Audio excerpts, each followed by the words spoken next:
Bonjour, chers internautes. Nous voilà donc de retour pour notre marche synodale vers Pâques, notre marche commune, accompagnée vers Pâques. C'est le temps de carême. De quoi allons-nous parler aujourd'hui? C'est ce que nous allons vous montrer tout de suite.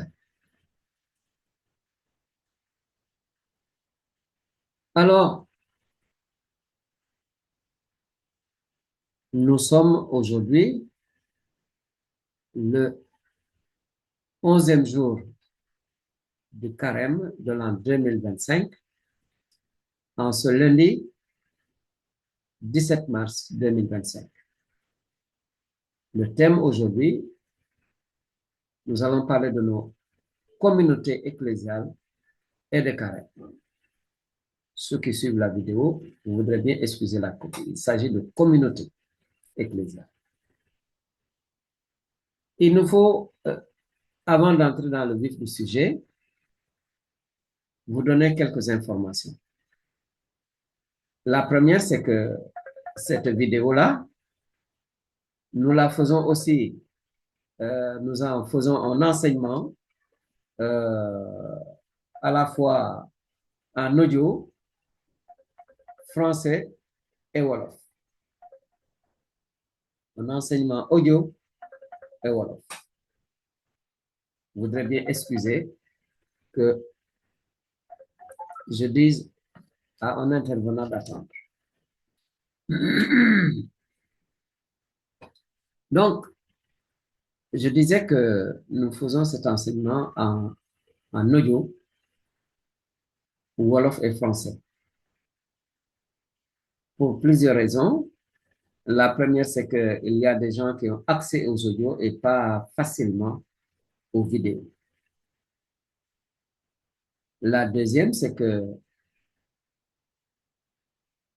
une décision de taille, eh bien, désormais, je ne compte plus envoyer des enseignements dans des groupes sociaux, eu égard à la délicatesse, justement, de ces réseaux sociaux. Ils ne sont pas faciles à gérer et vous ne maîtrisez pas toujours les conséquences qui peuvent en découler. Et si j'ai commis des erreurs dans ce domaine-là, c'est le lieu pour moi de réitérer mes excuses au concernés. Donc, je n'enverrai plus mes enseignements que dans mon statut WhatsApp et dans ma chaîne YouTube, Lumen Gentium TV. Comme ça, les choses sont claires. Ceux qui ont besoin de ces enseignements iront eux-mêmes les trouver aux endroits indiqués. Venons-en à présent sur le thème de ce jour, communauté ecclésiale et carême. Il nous faut d'abord dire qu'est-ce que nous entendons par communauté ecclésiale. La communauté, c'est un groupe de croyants rassemblés dans une zone bien déterminée ou avec une délimitation d'ordre sémantique pour regrouper un certain nombre de gens qui se retrouvent pour les mêmes activités. C'est ainsi que nous avons les communautés ecclésiales de base,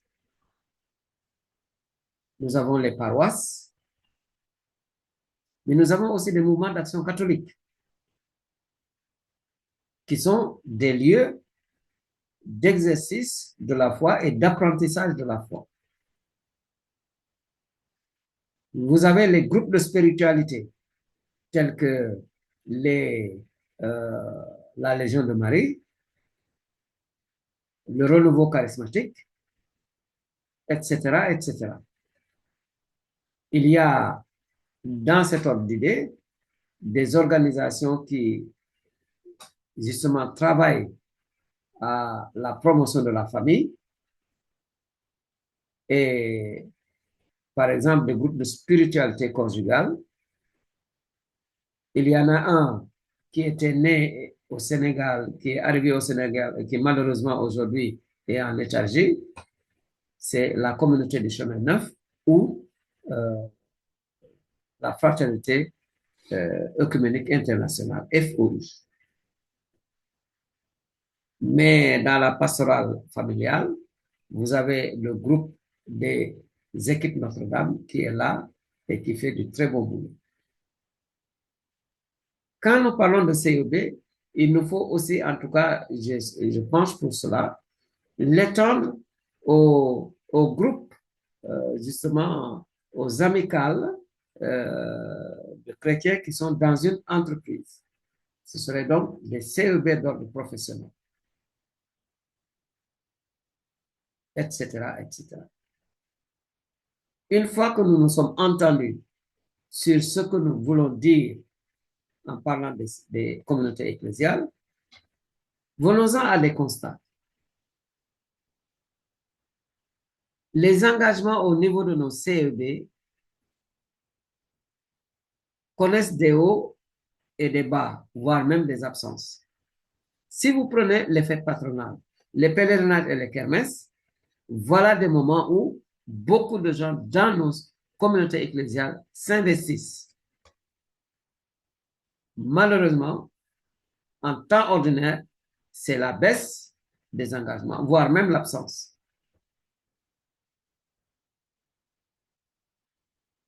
Arrêtons-nous tout de même sur la source du rapport qu'il y a entre communauté ecclésiale de base et le carême. Qu'est-ce qui motive cette relation et ce rapport? Eh bien, c'est la nécessité de synchroniser la foi et les œuvres. Et nous sommes tous appelés à cela. Nous reviendrons là-dessus avec les sources qui sont à notre disposition. Maintenant, quels sont les types d'engagement pendant le carême au niveau de nos communautés ecclésiales de base? Il y a ce qui vient en tête tout de suite, un engagement matériel ou physique. C'est par exemple ce qui se passe quand il y a des investissements humains. Une fête se prépare à la paroisse, les bonnes volontés sont appelées pour désherber, pour nettoyer la cour, pour mettre des bâches, etc., etc. Donc, il y a là un engagement physique et matériel. Un engagement peut être financier. Un individu, une famille ou une communauté s'engage à faire don, justement, de telle somme à tel individu ou telle structure. Oui, un engagement financier. Signalons, parce que ceci, nous venons de le vivre au niveau du pèlerinage, le premier pèlerinage diocésain de l'archidiocèse de Dakar, eh bien, une communauté, voire tout un doyenné qui s'organise pour collecter des dons mis à la disposition de la Caritas diocésaine pour venir en aide aux pauvres. Nous reviendrons là-dessus dans les ressources.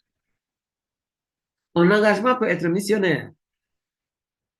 Il va sans dire que quelqu'un jeune ou moins jeune qui sent la vocation spécifique, particulière, d'aller servir l'Église et le monde comme prêtre, frère, religieux, religieuse, ou bien comme laïc consacré, voilà autant d'engagements missionnaires. Et ce n'est pas tout. Un engagement peut être liturgique. C'est le cas, par exemple, avec les enfants de chœur, les lecteurs, les services d'ordre. Je suis allé jusqu'à rêver que dans nos paroisses, que de temps en temps, les autorités ou qui de droit prennent le temps d'expliquer à la foule, au peuple de Dieu, l'importance de ces différents engagements. Par exemple, les enfants de cœur. Cette chance qu'ils ont d'être très proches du Christ qui célèbre l'Eucharistie en la personne du prêtre. et de servir et aider à la bonne marche, justement, de cette prière du peuple de Dieu, où c'est le peuple entier qui célèbre. C'est l'occasion aussi de corriger que le prêtre qui préside la messe n'est pas le célébrant, c'est de tous qui célébrons le Christ. Le prêtre est là comme président de l'Assemblée et au nom de Jésus-Christ, il préside la messe. Mais donc, que les enfants de cœur, qu'on les mette en valeur, qu'on dise à quoi ils servent et qu'on dise la chance qu'ils ont de servir l'autel, je pense que ceci peut aider à plus d'un titre. Il en est de même pour le service d'ordre, pour les lecteurs, etc., etc. Un engagement peut aussi être spirituel. Quelqu'un s'engage à prier pour tel individu ou pour telle communauté, mais une communauté entière peut aussi s'engager à prier pour telle cause ou pour tel individu ou telle communauté. Je vais vous donner des exemples précis et pratiques.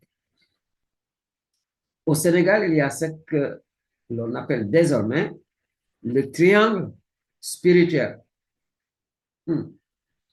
Ceux qui ont déjà entendu cette expression-là savent. Mais venons-en, allons-y pour ceux qui ne savent pas. Au Sénégal, si vous prenez l'abbaye de Kerguilay, l'abbaye de Kormoussa, à Kerguilay, ce sont des moniales, des femmes qui ont consacré toute leur vie à prier Dieu et à travailler pour survivre. Ce sont les femmes au niveau de Kerguilay. Vous avez l'équivalent, et ils ont été les premiers à s'installer, les moines de Kormoussa. Vous prenez aussi Sébikotane avec les carmélites et le grand séminaire de Sébikotane. Ces trois points-là forment un triangle appelé au Sénégal le triangle spirituel. Voici des lieux où des gens jour et nuit prient pour le Sénégal et pour le monde entier. Comme quoi, ce que nous vous disons, il y a bien des illustrations et à partir justement fondées sur les enseignements de l'Église de Jésus-Christ. Donc, engagement spirituel. Voilà autant de formes, et je n'ai certainement pas fini de les citer, hein, mais une chose est sûre, au-delà de ces types d'engagement, il y a deux nécessités qui se dégagent. La première est une formation formelle. Quel que soit l'engagement de l'individu et quel que soit le niveau, le milieu où il s'est engagé, ceci demande une formation formelle et surtout pas de l'amateurisme. La bonne volonté ne suffit pas pour bien faire. Qui aurait cru, qui aurait pensé que quelqu'un se lève comme ça du jour au lendemain pour aller soigner les individus? Parce que ce soit dans la médecine traditionnelle ou dans la médecine formelle occidentale, il y a une formation qui est requise. Sinon, vous mettez tout le monde en danger.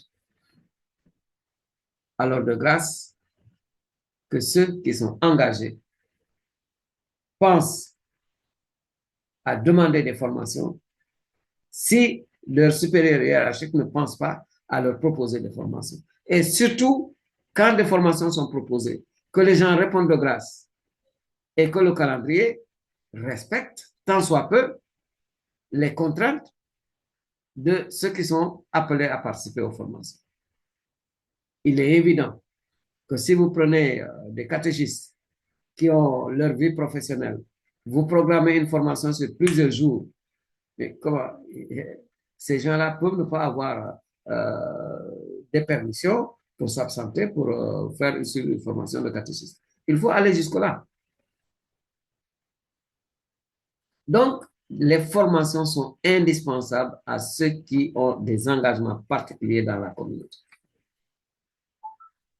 La deuxième exigence, c'est un équilibre entre nos engagements et nos vies professionnelles, nos vies familiales.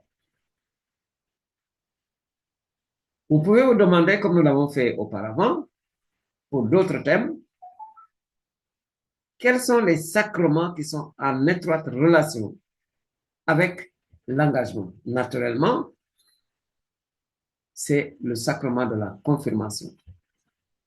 À quelques 12 ans et au-delà, quand ce sont des adultes qui sont confirmés, les gens sont officiellement habilités et envoyés en mission pour témoigner de la bonne nouvelle de Jésus-Christ.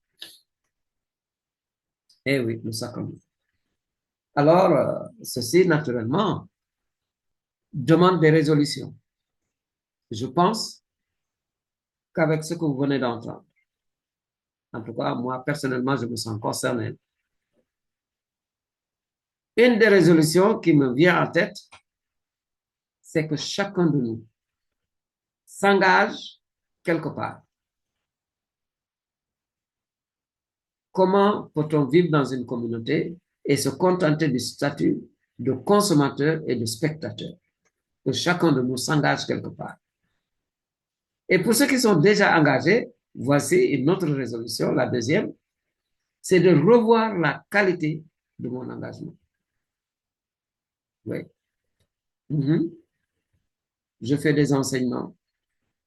À tout moment, je cherche à améliorer cet engagement-là et la qualité de ces formations. Ouais. Revoir la qualité de mon engagement. Nous pouvons même voir de nouveaux types d'engagement. Bon, pour être concret,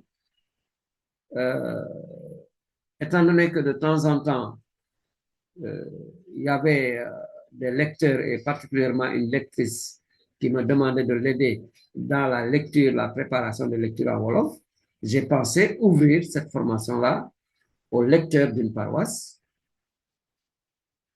à raison d'une séance tous les 15 jours, le dimanche après-midi, pour former les gens à bien lire la parole de Dieu dans les conditions requises idoines pour que cette parole puisse parvenir convenablement au peuple de Dieu.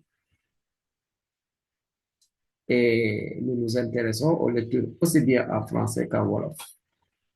Parce que nous sommes à Dakar. J'aurais été en milieu rural, j'aurais intégré aussi la lecture en séeréer. Mais il n'y a pas de lecture en séeréer ici en ville, à Dakar en tout cas. Voilà donc des exemples d'engagement et de résolution. Quand j'ai dit tantôt qu'il nous faut mieux équilibrer nos engagements ecclésiaux avec la vie familiale, vie professionnelle et sportive, je pense à des cas pratiques pour les avoir observés. Il est malheureux de constater que beaucoup parmi nous sont tellement engagés dans l'Église, dans les paroisses, ils deviennent absents de leur famille. Et il n'est pas étonnant, parce que ça existe, des familles où les gens en veulent à la paroisse et à nos dirigeants parce que le père est toujours là avec eux ou bien la mère est toujours avec eux. Donc, cherchons un équilibre entre nos engagements et les autres cloisons de notre vie. Et là, nous sommes tous concernés. Hein. Pour ne rien vous cacher, même moi, je suis concerné. Parce que ces vidéos, ces enseignements, pour les faire, il faut préparer, il faut s'asseoir, il faut produire, et ensuite, il faut envoyer. Je dois veiller à ce que ma famille ait quand même une parcelle de mon temps. Voilà, parce que vraiment, nous cherchons à être le plus concret possible dans ces formations. Venons-en aux ressources où nous avons puisé ce que nous venons de vous dire. Au niveau de la Bible, pensez donc à toute cette organisation, toute la mobilisation qu'il a fallu mettre en place pour construire le temple de Jérusalem. Et ceci, si vous voulez en avoir le cœur net, je vous renvoie à Exode 35, le verset 35, le verset 1, pardon, je reprends. Exode 35, verset 1, jusqu'à Exode 40, le verset 33. Ouais. Jésus arrive à la fin de sa vie terrestre après avoir vécu parmi nous, mort et ressuscité, il accompagne pendant quelques jours ses apôtres, et là, avant de partir, il leur dit, et nous à leur suite, vous serez mes témoins à Jérusalem, en Galilée et à travers le monde entier. Nous sommes tous envoyés en mission en définitive. Mettez cela avec Matthieu 28, les versets 19 et 20. Allez donc dans le monde entier, annoncez la bonne nouvelle. Vous prenez un texte vraiment fondamental dans ce que nous sommes en train de dire, c'est la lettre de Jacques au chapitre 2, les versets 14 à 26, sur le rapport entre la foi et les œuvres. Je vous signale que c'est le leitmotiv ou l'argument fondamental pour nos caritas. La foi et les œuvres. Et ceci vient en réponse à ce que Jésus lui-même nous avait déjà dit. Eh bien, ce que vous aurez fait au plus petit des miens, c'est à moi que vous l'aurez fait. Venez dans le royaume de mon Père, c'est-à-dire dans le royaume de Dieu. Parce que j'ai eu faim, vous m'avez donné à manger. J'ai eu soif, vous m'avez donné à boire. J'étais en prison, vous m'avez visité.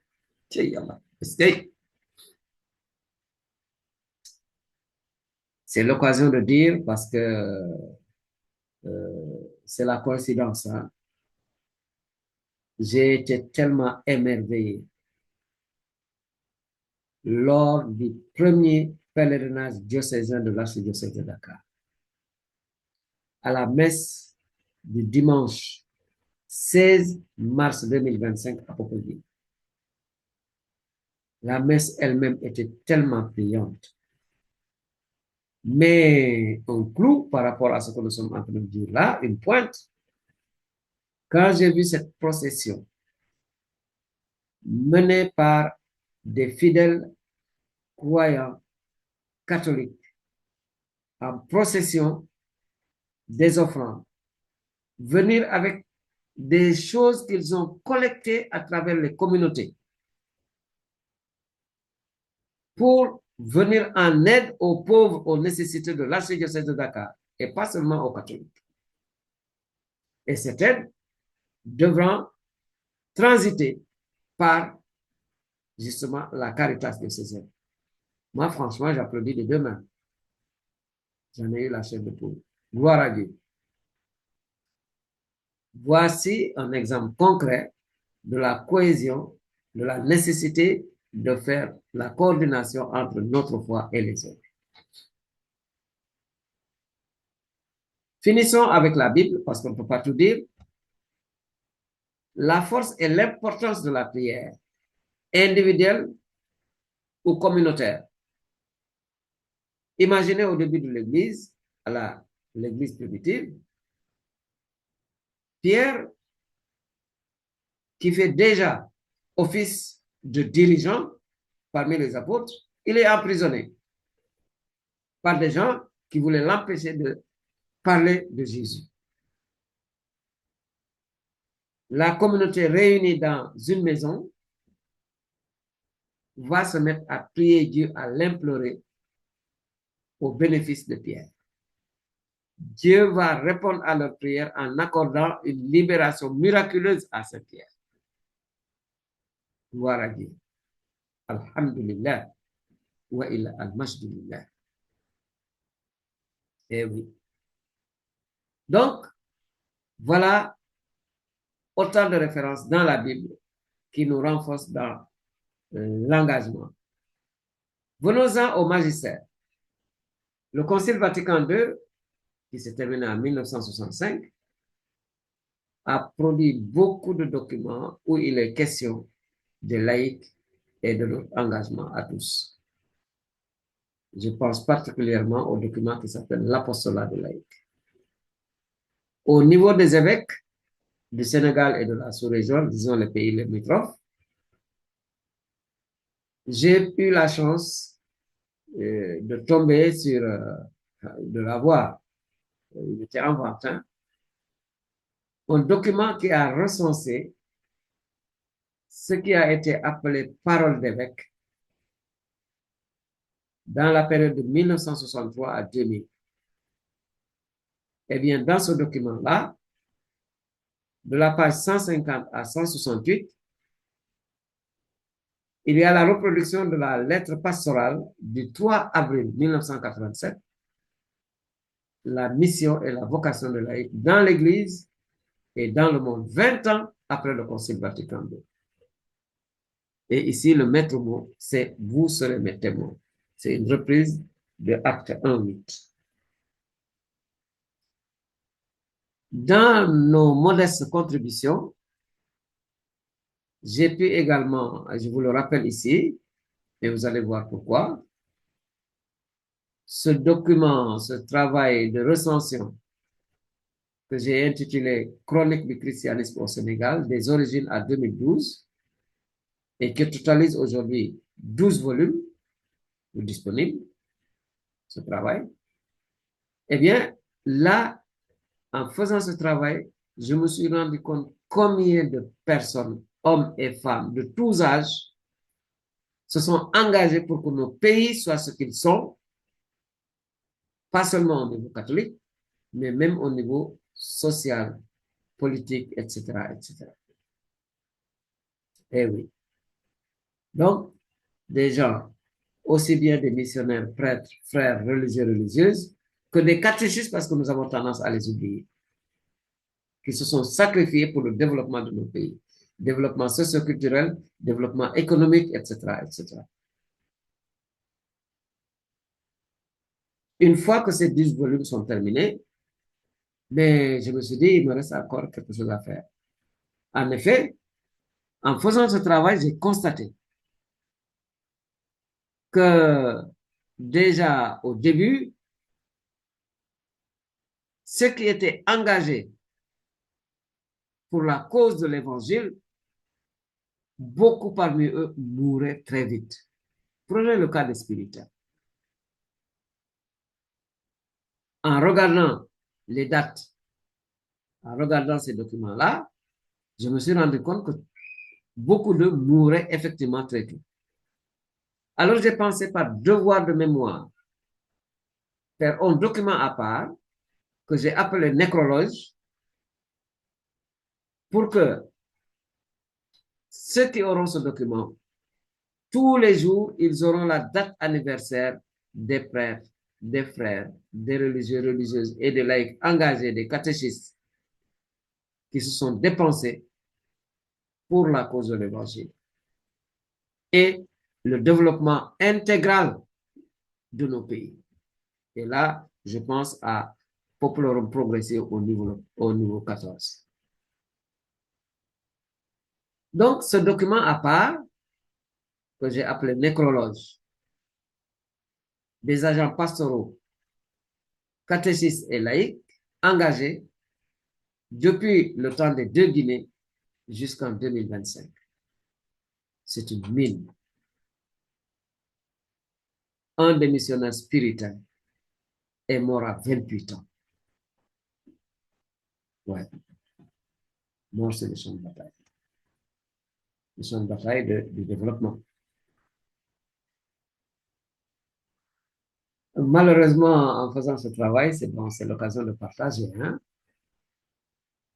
J'ai eu deux réactions typiques.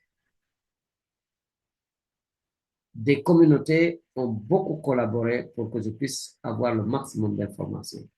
Et c'est le lieu vraiment de remercier les spiritains pour leur collaboration dans ce travail-là. Parce que j'ai eu accès à leur nécrologe comme j'ai demandé aux congrégations qui sont là. Voilà le côté magnifique de la chose. Malheureusement, je me suis retrouvé devant une congrégation, je ne vous dirai pas laquelle, hein, par respect, où mon interlocutrice m'a dit, Monsieur Dia, il est hors de question que je vous remette, que nous vous remettions la liste de nos défunts. Et pourquoi? Eh bien, parce que vous prenez les informations que nous vous donnons pour venir nous les revendre. Je dis, hey, ça. Cette réaction ignore que les informations ne sont pas retournées à l'État, mais elles sont traitées. Or, allez-y voir dans la Bible, hein, Deutéronome 25, 4. Tu ne muselleras pas le bœuf qui foule le grain. Mais autre argument, une congrégation a son nécrologe. Elle prie pour ses défunts le jour d'anniversaire de ses défunts. Mais ça s'arrête là. Alors qu'au niveau du nécrologe que je propose, le monde entier, et à défaut, tous ceux qui auront ce livre, chaque jour, ils ont la possibilité de prier pour les défunts dont c'est l'anniversaire de décès ce jour-là. Donc, j'ai élargi la communauté des orants, des priants. Mais il en va ainsi pour la recherche. Hein? La recherche n'a jamais été facile. À ce stade, venons-en au schéma que nous utilisons habituellement et qui est toujours là et toujours valable. Que deviennent nos trois piliers du carême catholique par rapport à l'engagement? La prière est indispensable à ceux qui sont engagés. Ouais. Quand il est dit que l'Eucharistie est le sommet et la source de toute vie chrétienne, c'est encore tellement valable pour les gens qui sont engagés, parce que sinon, ils deviennent comme des timbales qui sonnent. Et faisons attention, quels que soient nos engagements, nous le verrons au niveau social, national et autres, mais évitons d'être de simples bienfaiteurs. C'est déjà pas mal. Mais le risque, c'est de faire comme n'importe quelle ONG. La pénitence, agir dans le social, c'est beau, mais cela demande une véritable conversion pour avoir le regard de Jésus-Christ sur les gens qu'on nous rencontre. Cela demande une véritable conversion. Et le partage, naturellement, quelqu'un qui est engagé, nous venons de le voir, il partage son temps et ses biens, ses autres biens, financiers, matériels, etc., etc. Nous sommes donc bien au cœur des fondamentaux du temps de carême. Ce n'est pas seulement le jeûne, mais une conjugaison harmonieuse entre ces trois-là, la prière, la pénitence et le partage. Cela étant, il est l'heure de vous quitter. Je vous dis au revoir et à bientôt si Dieu le permet. Soyez bénis par Dieu, l'unique et miséricordieux, Père, Fils et Saint-Esprit. Amen.